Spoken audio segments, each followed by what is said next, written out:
We're here at the Consultant Network Silicon Valley event about AB5. Russell, you're with the IEEE. Can you tell us what AB5 is? No, I cannot. AB5, it is a change, a fundamental change to California employment law that changes the relationship between employers and independent contractors.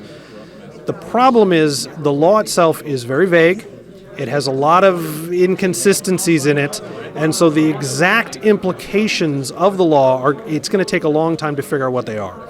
And it was set to protect gig workers, right? But the people here, and it was overflowing, they're not exactly gig workers, right?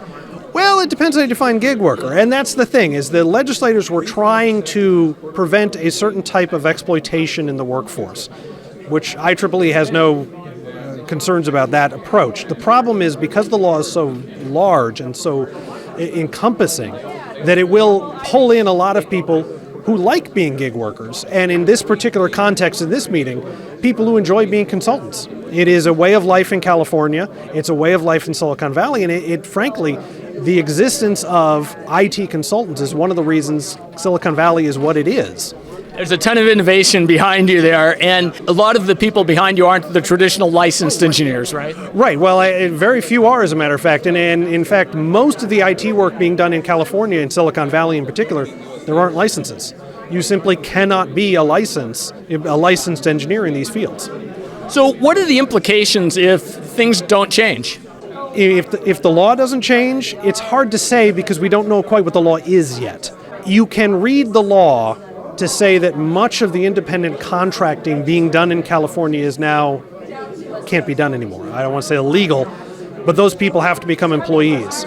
If that is in fact true, a lot of the folks that are independent contractors in California will either leave the profession or leave the state.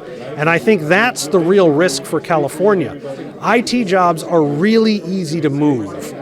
And if you can't do them in California, you can do them in Texas, you can do them in Utah, you can do them in Virginia. Companies can move those jobs very quickly, and I think that's the real risk for the state.